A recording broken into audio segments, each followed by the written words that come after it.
Good morning, friends. My name is Ravi Sikarwar, and I welcome you all my YouTube channel Satyamev Jayate IAS.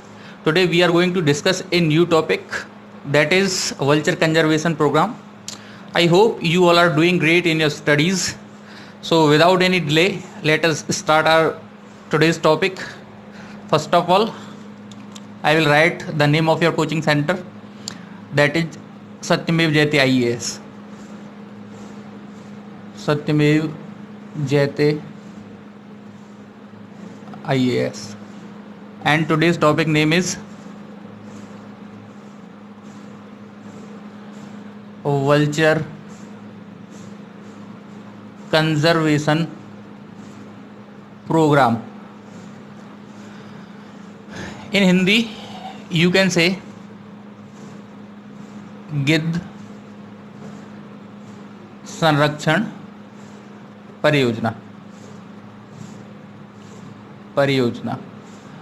Friends, I will try to be bilingual in this topic. जैसा कि आप जानते हैं, आज के topic का नाम है गिद्ध संरक्षण परियोजना. तो इस टॉपिक में हमें क्या जानना है, यानी वल्चर कंजर्वेशन प्रोग्राम ये चीज़ है क्या, एनवायरनमेंट इकोलॉजी से रिलेटेड चीज़ कैसे है, कैसे इस तरह इस टॉपिक में से प्रश्न बनते हैं, वो सारी चीज़ें आज हमको इसमें डिस्कस करनी है. तो शुरुआत करते हैं. गिद्ध संरक्षण परियोजना की शुरुआत करने से पहले, before starting this topic, I will give U a brief introduction about this topic. और वो चीज़ क्या है, क्यों इसकी शुरुआत की गई, गिद्ध संरक्षण परियोजना क्यों चलाई गई. तो आप जानते हैं India is the home to 9 species of vultures and they are facing the danger of extinction. आप जानते हैं कि भारत जो है वो 9 गिद्ध प्रजातियों की भूमि है, यानी भारत में 9 तरह की गिद्ध प्रजातियां पाई जाती हैं, और वे सारी की सारी प्रजातियां ही जो डेंजर है, या फिर आप कह सकते हैं विलुप्ति की कगार पर पहुंच चुकी हैं. कहने का मतलब सीधा सा ये है दोस्तों कि गिद्धों को खतरा पैदा हो गया है और विलुप्ति की तरफ बढ़ते चले जा रहे हैं. कुछ दिन में अगर उनको नहीं बचाया गया तो गिद्ध पूरी तरह से ख़त्म हो जाएंगे. अब सवाल साथियों ये उठता है, why they are facing this danger of extinction, why they are being wiped out from the world. क्या कारण है जिसकी वजह से इनका सफाया होता चला जा रहा है.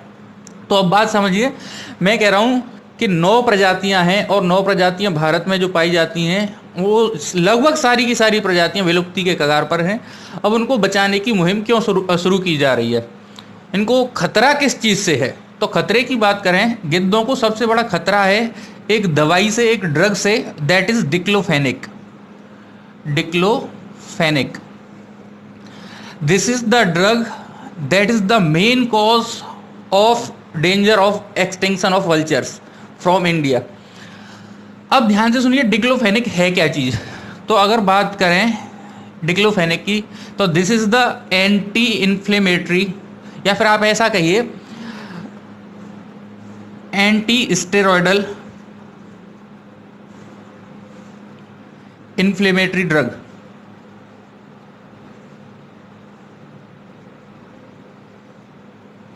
एंटी स्टेरॉयडल इन्फ्लेमेटरी ड्रग है डिक्लोफेनिक. और ये चीज़ क्या होती है वो समझिए ध्यान से. अब समझने वाली बात है, एंटी स्टेरॉयडल इन्फ्लेमेटरी ड्रग ऐसी दवाइयाँ होती हैं जो खासकर दर्द निवारण के लिए, दर्द निवारण एक्चुअल में बाद में, लेकिन पहले किसके लिए, खासकर दी जाती हैं बुखार के लिए, बुखार को कम करने के लिए, टू रिड्यूस द फीवर. दूसरा आप इसको ही कर लीजिए, टू रिड्यूस द पेन, दर्द को कम करने के लिए. तीसरा कह सकते हैं आप रक्त का थक्का न बने, कहने का मतलब जो ब्लड क्लॉट्स हैं वो ना बने, उसके लिए, रक्त का थक्का ना बने इसकी वजह से. अब बात करते हैं बुखार के लिए, दर्द के लिए और रक्त का थक्का ना बनने इसके लिए. लेकिन ये जब ज़्यादा मात्रा में दी जाती है तो साथियों, ज़्यादा मात्रा की, यानी when it is given in high dose, तो हाई डोज में जब दी जाती है तो सूजन कम करने के लिए भी दी जाती है. सूजन को कम करने के लिए भी एंटी स्टेरॉयडल इन्फ्लेमेटरी ड्रग दी जाती हैं, और वही उनमें से एक एंटी स्टेरॉयडल इन्फ्लेमेटरी ड्रग है डिक्लोफेनेक। जब ये ज़्यादा मात्रा में, मैं बार बार कह रहा हूँ, जब ये ज़्यादा मात्रा में, when it is given in high amount, तब इसका यूज़ होता है इन्फ्लेशन को कम करने में, सूजन को कम करने में। अब सूजन को कम करने में हाई मात्रा में ये दवाई दी जाती है। इसके कुछ साइड इफ़ेक्ट भी हैं। अब साइड इफ़ेक्ट क्या होते हैं इस दवाई के, ध्यान से सुनिए, साइड इफ़ेक्ट्स जो होते हैं। अब साइड इफ़ेक्ट्स में सबसे पहला साइड इफ़ेक्ट है, अगर ये हाई डोज में दी जाती है तो कभी कभी ये कारण बन जाती है हार्ट फेलियर का, हार्ट फेलियर का कारण बन जाती है, हार्ट अटैक का कारण बन जाती है। दूसरा आप कहें तो किडनी फेलियर का कारण बनती है, ये किडनी फेलियर का कारण भी बनती है, किडनी फेल हो जाती हैं। और भी इसके बहुत सारे आप जानते हैं, गैस्ट्रो इंटेस्टाइनल जो अल्सर्स होते हैं, आप समझते हैं गैस्ट्रो इंटेस्टाइनल अल्सर क्या होते हैं, यानी जो आपके पेट में जो आंतें होती हैं उनमें छाले हो जाते हैं, घाव हो जाते हैं, ब्लीडिंग होना शुरू हो जाती है। ये सब किसके साइड इफेक्ट की वजह से होता है, डिक्लोफेनेक यानी एंटी स्टेरॉयडल इन्फ्लेमेटरी ड्रग की वजह से। मैंने अभी तक आपको एक चीज़ बताई कि अभी हम पढ़ रहे हैं वल्चर कंजर्वेशन प्रोग्राम, और 9 प्रजातियां हैं। उन 9 प्रजातियों में से ज़्यादातर प्रजातियों को खतरे हैं, गिद्धों की प्रजातियों को, और वो खतरा है डिक्लोफेनेक से। डिक्लोफेनेक क्या है, एंटी स्टेरॉयडल इन्फ्लेमेटरी ड्रग है। ये किस लिए दी जाती है, तो बुखार को कम करने के लिए, दर्द को कम करने के लिए, रक्त का थक्का ना बने उसके लिए। जब ये हाई अमाउंट में दी जाती है, ज़्यादा मात्रा में दी जाती है, तब दी जाती है सूजन को कम करने के लिए। इसके कुछ साइड इफेक्ट भी हैं, जैसे हार्ट अटैक आना, दूसरा किडनी फेलियर, पेट जो इंटेस्टाइनल अल्सर्स होते हैं, घाव होते हैं, उनमें ब्लीडिंग हो जाती है कभी कभी, तो ये इसके साइड इफेक्ट भी हैं। अब ध्यान से सुनिए, ये जब दवाई पशुओं को दी जाती है साथियों, तो पशुओं को जब ये दवाई दी जाती है तो क्या होता है, अब इतना तो समझ में आ गया होगा कि एंटी स्टेरॉयडल इन्फ्लेमेटरी ड्रग क्या होते हैं। इसको साफ कर देते हैं, आगे चलते हैं। अब ये डिक्लोफेनेक नाम की दवाई, मान लो इन्फ्लेमेटरी ड्रग है, अभी बताया मैंने, सूजन को कम करने के लिए भी दी जाती है। जब ये दवाई पशुओं को दी जाती है, पशुओं को दी जाती है दर्द को कम करने के लिए या फिर इन्फ्लेमेशन को कम करने के लिए, तो अब ध्यान से सुने, पशुओं के पेट में ये इकट्ठी, या पशुओं की बॉडी में ये इकट्ठा होती रहती है। अब इस तरह का केमिकल, इस तरह के पेस्टिसाइड जब पशुओं की बॉडी में इकट्ठा होते हैं तो इस घटना को बोलते हैं बायो एक्यूमुलेशन। ध्यान से समझिए, हिंदी में कहेंगे दोस्तों इसको जैव संचयन। बड़ी शानदार शानदार चीज़ें हैं, खूब PCSIS लेवल तक की चीज़ें इसमें बनेंगी, बिल्कुल यही है और ज़्यादा कुछ होता नहीं। अब बायो एक्यूमुलेशन क्या चीज़ होती है वो समझिए। Bioaccumulation is the process when an animal takes some pesticide और takes some chemical that is accumulated in its body. कहने का सीधा सा मतलब, बायो एक्यूमुलेशन वो प्रोसेस है, वो प्रक्रिया है जिसमें कोई जानवर कोई पेस्टिसाइड्स लेता रहता है और केमिकल्स लेता रहता है, और धीरे धीरे करके वो केमिकल्स बॉडी में इकट्ठा होते चले जाते हैं। अब बॉडी में इकट्ठा होते चलते हैं, अब मान के चलिए कि बॉडी में इकट्ठा हो गए, पशु बच नहीं पाया, मर गया। पहले तो ये समझ में आ गया बायो एक्यूमुलेशन। जैव में, जैव मतलब किसी जीव में किसी पेस्टिसाइड वगैरह का इकट्ठा होता रहना जैव संचयन कहलाता है। ठीक है, अब ये चीज़ इकट्ठी होती रही बॉडी में, साइड इफेक्ट हो गया, पशु मर गया। पशु मर गया तो अब पशु मर गया है, पशुओं में मैंने बताया पशु में, अब पशु की आगे भाई पशुओं को डिक्लोफेनेक दी गई, ये इकट्ठा होती रही, इकट्ठा होने के बाद पशु मर गया। मरने के बाद क्या हुआ दोस्तों, मरने के बाद लोग क्या करते हैं, इन पशुओं को these animals or the carcasses of these animals are dumped out in the ground, you know this very well। यानी इनकी जो कारकेस होती है, बॉडी होती है, पशुओं की जो बॉडी है उनको कारकेस बोला जाता है। तो इनकी जो बॉडी है, कारकेसेस जो हैं वो डंप कर दी जाती हैं खुले क्षेत्रों में। अब जब ये खुले क्षेत्रों में डंप कर दी जाती हैं साथियों, ध्यान से समझिए, इनको खा लेते हैं फिर आके गिद्ध। अब जैसे ही गिद्ध इनको खाते हैं तो इनके अंदर जो दवा है डिक्लोफेनेक नाम की, अब ये दवा पहुंच जाती है गिद्धों के अंदर। अब जैसे ही दवा ये गिद्धों के अंदर पहुंचेगी, अगर 1% अमाउंट भी है गिद्धों की बॉडी में तो it will cause the kidney failure. यानी अगर 1% अमाउंट बॉडी में इकट्ठा हो गया गिद्धों की में, कहाँ से गया? पशुओं की बॉडी से। अगर 1% भी इकट्ठा हुआ तो गिद्ध जो है किडनी फेलियर होने की वजह से मर जाएंगे। आप कह रहे होंगे मरें तो मरें, हमें क्या करना? करना है बिल्कुल। गिद्धों के मरने से अब क्या दिक्कत होगी वो समझिए। अब भाई गिद्ध मरेंगे, यानी समझिए गिद्ध मरेंगे तो यानी गिद्ध धीरे धीरे विलुप्त होते चलेंगे। और आपको बता दूं, जो वल्चर्स होते हैं, vultures are the least breeding creature, यानी बहुत धीरे धीरे प्रजनन करने वाला जंतु होता है वल्चर, गिद्ध। अब गिद्ध खत्म होंगे तो होने दें, हमें क्या उससे? हमें ये है, जैसे हम मान के चलिए आपने पशुओं की बॉडी एक जगह पर डंप कर दी, अब इनको खा रहे हैं गिद्ध, और गिद्ध ही इनकी वजह से मर जाएं तो धीरे धीरे क्या होंगे, इनकी जो बॉडी है यानी पशुओं की जो बॉडी है, इनको खाने वाला कोई नहीं बचेगा। अब इनको खाने वाला कोई नहीं बचेगा तो धीरे धीरे क्या होगा, इनमें से बदबू आने लगेगी, वायु प्रदूषण का खतरा इससे बनेगा।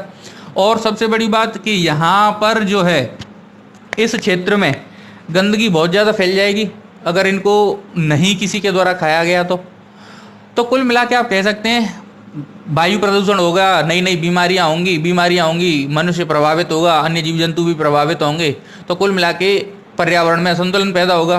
तो यानी पारिस्थितिकीय संतुलन को बनाए रखने के लिए इनकी बॉडीज़ को, कार्केसेस को खाया जाना जरूरी है, लेकिन खाने वाले थे कौन? गिद्ध, और गिद्ध ही मर चुके हैं तो पर्यावरणीय संतुलन तो बिगड़ गया।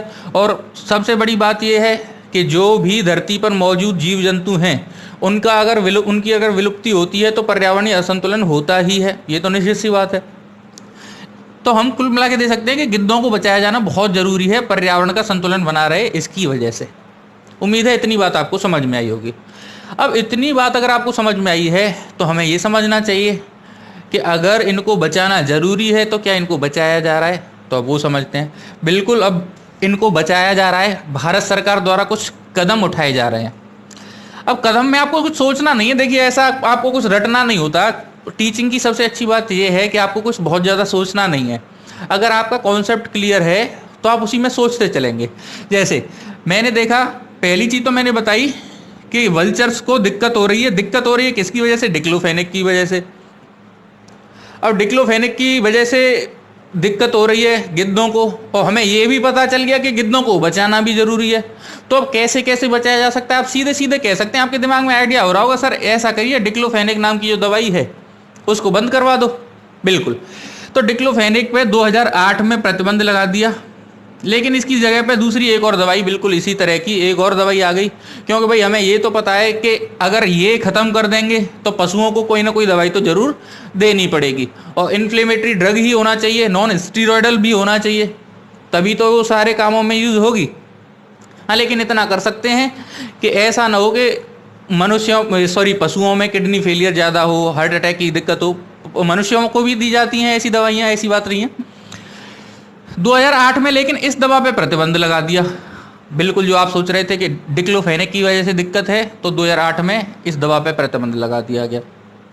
दूसरी बात, कभी कभी हम क्या करते थे, कभी कभी हम लोग क्या करते हैं, मतलब जैसे इस क्षेत्र में यहाँ पे यानी हरियाणा राजस्थान वाले क्षेत्र में लोग क्या करते थे, ज़्यादातर आवारा पशुओं को रोकने के लिए, या आवारा पशु जो हैं जो मकानों में प्रवेश कर जाते हैं उनको ख़त्म करने के लिए ऐसे मरे हुए पशुओं को एक स्थान पर इकट्ठा कर देते हैं, जिससे वो पशु अगर इनको खाएं तो वो भी मर जाएं साथ में, यानी आवारा पशु भी मर जाएं।